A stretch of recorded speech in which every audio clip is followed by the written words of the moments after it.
જય શ્રી કૃષ્ણ. રાધે રાધે. શ્રી વલ્લભના સર્વે લાડીલા વૈષ્ણવને જય શ્રી કૃષ્ણ. પ્રભુ નંદકુમારો મેં સ્વામીની રુષભાનુજા કૃતાર્થમ કૃતાર્થમ ન સંશય. હવે વાલા વૈષ્ણવો, આજે આપણે હરિરહી મહાપ્રભુજી વિરચિત શિક્ષાપત્ર 18મું અનુવાદ સાથે જોઈએ. શ્લોક પહેલો. આપ શ્રી આજ્ઞા કરે છે કે દરેકનો અંત સમય નજીક આવી જ રહ્યો છે. કાળ દરેકનું આયુષ્ય હરી જ રહ્યો છે, પણ જીવ તે જાણતો જ નથી. તેથી પ્રભુના કાર્ય માટે અને સેવાદિકમાં આળસ કરે છે અને લૌકિક માટે અતિ ભીવડ રહે છે. આ વાલા વૈષ્ણવ, આપણે સૌ જાણીએ છીએ કે કોઈ પણ વૈષ્ણવ એને લૌકિકમાં વધારે રસ હોય છે અને અલૌકિક ઓછું ગમે છે, એટલે સતત લૌકિક માટે તે આતુર રહે છે. હવે શ્લોક 2માં કહે છે કે કેવળ ઉદર ભરણ પોષણ માટે જ, એટલે પેટ ભરવા માટે પ્રયત્નશીલ રહેવું એ પ્રભુના જીવો માટે યોગ્ય નથી. જે પ્રભુ સમગ્ર સૃષ્ટિનું ભરણ પોષણ કરી રહ્યા છે તે શું નિજજનનું ભરણ પોષણ નહીં કરે? કરશે જ. તેથી દેવી જીવોએ સમગ્ર સમય ઉદર પોષણ માટે જ વ્યતીત ન કરતા પ્રભુના કાર્ય માટે પણ ચોક્કસ સમય ફાળવવો જોઈએ. એટલે ભગવાનની સેવા, પૂજા અર્ચના બધું કરવું જોઈએ, કે ફક્ત પેટ ભરવા માટે જ આપણે જીવવું જોઈએ અને તેટલો જ પ્રયત્ન કરવો જોઈએ, તેવું ન કરવું જોઈએ. આ બીજા શિક્ષાપત્રનો સાર કહેલો છે. હવે ઉપરાંત ભગવત સેવામાં જીવે પોતાના સમયની સાથે સાથે તન, મન અને ધનનો પણ વાલા વૈષ્ણવો વિનિયોગ કરવો જોઈએ. શ્લોક 3માં શ્રી હરિહરજી ત્રીજા શ્લોકમાં નવરત્ન ગ્રંથના શ્લોકનું સ્મરણ કરતા કહ્યું છે કે શ્રી મહાપ્રભુજીએ સ્વયં નવરત્ન ગ્રંથમાં આજ્ઞા કરી છે કે સમર્પિત જીવોએ કંઈ પણ ચિંતા ન કરવી. એ વાક્ય પર શ્રી ગોસાઈજી પણ કહે છે કે લૌકિક ચિંતા તો સમર્પિત જીવોએ કદી ન કરવી જોઈએ, કારણ કે સાથે સાથે ભગવતી પણ ચિંતા ન કરવી જોઈએ. અને શ્લોક 3માં પણ એ જ આપશ્રીએ તર્ક રાખ્યો કે નવરત્ન ગ્રંથમાં આજ્ઞા કરી છે કે બ્રહ્મ સંબંધ લેખતી વખતે જીવ જ્ઞાન સાથે, એટલે કે મહાત્મ્ય જ્ઞાન સાથે કે અજ્ઞાન અવસ્થામાં બ્રહ્મ સંબંધની મહિમા જાણ્યા વગર કોઈની પ્રેરણા માત્રથી અવસ્થામાં શરણે આવે ત્યારે તે તર્કનું નિવારણ જે આચાર્ય ચરણ મહાપ્રભુજીએ સમજાવ્યું છે કે ચિંતા કાપી ન કાર્ય નિવેદનામ તે કદાપી ભગવાનથી પુષ્ટિ સ્થિત કરીષ્યતિ લૌકિક્યમ ચ ગતિ. તે પર શ્રી હરિરાયજી કહે છે કે ભલે અજ્ઞાન અવસ્થામાં પણ બ્રહ્મ સંબંધ લીધું હોય ને તો પણ તેની લૌકિક ગતિ ક્યારે વાલા વૈષ્ણવ થતી જ નથી. એ સંભવ નથી, કારણ કે તેના બે કારણો છે. પ્રથમ તો આ બ્રહ્મ સંબંધ મંત્ર શ્રી પ્રભુએ સ્વયં શ્રી વલ્લભને ઠકરાણી ઘાટ પર રાત્રે પ્રગટ થઈને શ્રી વલ્લભની દેવી જીવોની પ્રવાહી સૃષ્ટિમાં ભળી ગયેલ અને સર્વ દોષોથી ગ્રસિત જાણી ચિંતિત થવું, તેના નિરાકરણ માટે પ્રભુએ જ્યારે આજ્ઞા કરેલી કે જે કોઈ જીવ જ્ઞાની હોય, અજ્ઞાની હોય, સ્ત્રી હોય, પુરુષ હોય, દુષ્ટ હોય, ગમે તે હોય, બાળક હોય, વૃદ્ધ હોય, પણ જો આપના શરણે આવે તેને આ બ્રહ્મ સંબંધ મંત્ર તમે સંભળાવશો તો જીવની સઘળી ચિંતા અમારી જ રહેશે. વળી આ મંત્રના પ્રભાવે ધીરે ધીરે સર્વ દોષો પણ એના નિવૃત્ત થતા જશે અને તેને સેવાનો અધિકાર પણ પ્રાપ્ત થશે.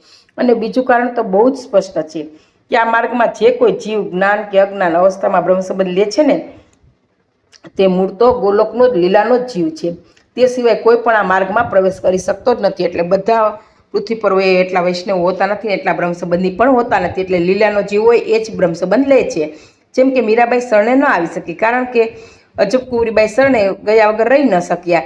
એટલે મીરાબાઈ મર્યાદા ભક્તિ હતા અને અજબ કુંવરબાઈ પુષ્ટિ ભક્તિ હતા. તેથી જ્ઞાન કે અજ્ઞાન અવસ્થામાં પણ ભલે બ્રહ્મ સંબંધ લીધું હોય છતાં લૌકિક ગતિ ક્યારેય પણ થતી જ નથી, કારણ કે શરણે આવેલા જીવોને પુષ્ટિ પ્રભુએ શ્રી ગોવર્ધનનાથે પોતાનો લીલાનો જીવ જાણી લીધો છે અને એને પોતાનો કરી લીધો છે.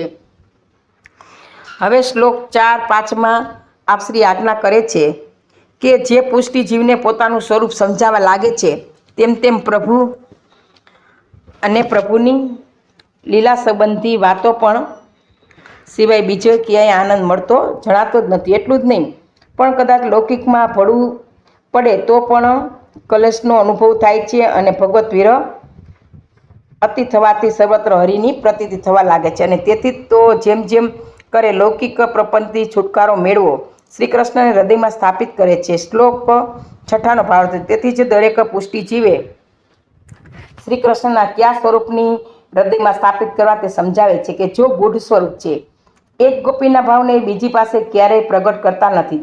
બીજું કે જે સદા આનંદરૂપ છે, જેમની પાસે શોક ફરકી પણ શકતો નથી. તો ત્રીજું લીલાયુક્ત, એટલે જેમની નિત્ય નૂતન લીલા કરવા જોઈએ છે તે. ચોથું જેમનું સ્વરૂપ છે તે નામ જેવા જ ગુણો ધરાવે છે, એટલે કે શ્યામ. અને પાંચમું કે જે ભક્ત ભાવાત્મક છે, એટલે કે ભક્તોની જે કંઈ ઈચ્છા છે તે પૂરી કરવા અને જેમને કોઈ પણ મર્યાદા બાંધી શકે નહીં તેવા શ્રી કૃષ્ણને હૃદયમાં સ્થાપિત કરવા એમ કહ્યું છે. શ્લોક 7માં કહે છે કે વળી કેવું સ્વરૂપ હૃદયમાં સ્થાપિત કરવું, તો તે અંગે વિસ્તારથી આજ્ઞા કરતા શ્રી યશોદાજીના ખોળામાં મુખ્ય ભાવથી બિરાજેલા છે. તે વળી શ્રી કૃષ્ણ સ્વરૂપ સંસારનું વૈરી કહ્યું છે, એટલે કે નિજજનોના સંસારને વળગીને જીવન પલટો લાવનાર પણ કહ્યું છે. અને ભગવત સેવામાં જે કંઈ બાધા કરે તે લૌકિકની નાશ કરનાર શ્રી કૃષ્ણનું હૃદયમાં સ્થાપન કરવાની આજ્ઞા શ્રી હરિરાયજી કહે છે. શ્લોક 8માં કે કેવા શ્રી કૃષ્ણના સ્વરૂપનું હૃદયમાં સ્થાપવા, તો તે વિશે આગળ આજ્ઞા કરે છે કે ભક્તોના અંતરમાં પ્રવેશ કરતા પહેલા કામાદિક સર્વદોષને દૂર કરનારા અને જેમણે પ્રભુને માટે સર્વ લૌકિક વૈદિકનો ત્યાગ કરી દીધો છે તેવા જીવોનો પરમતા તે જ જો પ્રભુ મહોત્સવ માને છે. તો આ રીતે શ્રી મહાપ્રભુજીને આપણે શિક્ષાપત્રમાં આ રીતે જોયું કે લૌકિક વૈદિકનો હંમેશા ત્યાગ કરવો જોઈએ સર્વ માટે, અને શ્રી કૃષ્ણના સ્વરૂપને હૃદયમાં સ્થાપવા જોઈએ તેવી આજ્ઞા કરી છે. ભક્તોના અંતરમાં પ્રવેશ કરતા પહેલા કામાદિક સર્વ દોષને દૂર કરનારા અને જેને પ્રભુને માટે સર્વ લૌકિક વૈદિકનો ત્યાગ કરી દીધો છે તેવા જીવોના પરમ તાપ તે જે પ્રભુ મહોત્સવ માને છે તે શ્રી કૃષ્ણ હૃદયમાં સ્થાપવા જોઈએ. શ્રી કૃષ્ણના હૃદય સ્વરૂપને કેવી રીતે હૃદયમાં સ્થાપવું તે વિશે મહાપ્રભુજી કહે છે કે શ્રી વલ્લભના હૃદયરૂપ શેષ થયા પર શયન કરે છે તે સ્વરૂપ અને જે અનંત ગોપી છે તેવા અનંત ભાવને પુષ્ટ કરવા, રમણ કરવા તત્પર એવું શ્રી કૃષ્ણનું સ્વરૂપ હૃદયમાં સ્થાપવું જોઈએ. શ્લોક 10માં કહે છે, વળી આગળ કહે છે કે જેમના આજુબાજુ ભ્રમર ગુંજન કરી રહ્યા છે, જેથી રોમાંચિત થવાથી પ્રસન્ન મુખારવિંદવાળા શોભી રહ્યા છે, તથા જેમના નેત્રો કરુણા રસથી પૂર્ણ છે એવા ભગવાન શ્રી કૃષ્ણ હૃદયમાં સ્થાપવા જોઈએ. તો આ રીતે આપણે 18મા શિક્ષાપત્રનો સાર પણ વાલા વૈષ્ણવો જોયા. હવે આ થોડો હિન્દીમાં એક પ્રસંગ જોઈએ. શ્રી હરિરાયજીએ વૈષ્ણવતાના 4 પગથિયા બતાવ્યા છે. તો આ 4 પગથિયામાં પેલું છે દાસ છે. એ દાસપણામાં જ વૈષ્ણવ જ્યારે શ્રી વલ્લભ કુલ આચાર્ય દ્વારા બ્રહ્મસંબંધ દીક્ષા લઈ ગુરુની આજ્ઞા પ્રમાણે શ્રી ઠાકોરજીની સેવા કરે ત્યારે તે પ્રભુનો દાસ બને છે. એટલે આપણે ઠાકોરજી પૂછાવે ત્યારે આપણે પ્રભુના દાસ બની જઈએ છીએ. હવે સેવક, તો સેવા કરતા શ્રી ઠાકોરજી પ્રત્યે સ્નેહ જાગે છે ત્યારે સેવક ધર્મ તરીકે પોતાના પ્રભુના સુખનો જ વિચાર કરે છે. તદ સુખની ભાવના મુખ્ય છે, આમ તે સેવક બને છે. ત્રીજું છે ભગવતીય, કે સ્નેહપૂર્વકની સેવા કરતા પોતાના શ્રી ઠાકોરજી પ્રત્યે આસક્ત થાય છે. તેમના વગર એને ચેન પડતું નથી. ચિત્તની જ્યારે આ પ્રકારે સ્થિતિ થાય ને ત્યારે પ્રભુ તેના પર કૃપા કરે છે અને ક્યારેક પોતાના અનુભવ પણ કરાવે છે. આ ભગવતીની કક્ષા છે. ભગવાન તેવા જીવને બનાવી દે છે ભગવતીય. હવે ચોથું છે તાદ્રશી. ભગવતીને જ્યારે પ્રભુનું વ્યસન લાગી જાય છે, રાત દિવસ તે શ્રી ઠાકોરજીની વિવિધ લીલાઓમાં જ નિમગ્ન રહી તેની સાક્ષાત અનુભવ કરે છે ત્યારે તે તાદ્રશી કહેવાય છે. એટલે આખો દિવસ અને પ્રભુના જ વિચારો આવ્યા કરે છે, પ્રભુની લીલા જ મનમાં સ્ફુરે છે, તેને તાદ્રશી વાલા વૈષ્ણવ કહેવાય છે. આ દશામાં તે શ્રી ઠાકોરજી વિના એક ક્ષણ પણ નથી રહી શકતો, તે તદ્રૂપ બની જાય છે. આ દશા વૈષ્ણવની ઊંચામાં ઊંચી કક્ષા છે, તાદર્શી વૈષ્ણવ. હવે સાત અને સાચા વૈષ્ણવ બનવા માટે આપણે સારા વૈષ્ણવ બનવા માટે અને જે સાચા વૈષ્ણવ બનવા માટે શું કરીએ છીએ, તો કહે છે કે એક તો વિનમ્ર બનવું જોઈએ, બીજું દયાવાન હોવું જોઈએ, અભિમાન ન કરવું જોઈએ, સંતોષ રાખવો જોઈએ, કોઈને અન્યાય ન કરવો જોઈએ, વાણી દ્વારા વિચાર દ્વારા સાચું બોલવું જોઈએ, દરેક પર પ્રેમ રાખવો જોઈએ, ભગવાનમાં વિશ્વાસ રાખવો જોઈએ, ભગવાનની સ્નેહપૂર્વક સેવા પણ કરવી જોઈએ. શ્રી મહાપ્રભુ જે વૃક્ષને આદર્શ વૈષ્ણવ તરીકે ગણાવે છે, કારણ કે તેનામાં જે વૃક્ષના ઉપરના બધા જ ગુણો જે બતાવે છે વૃક્ષમાં છે.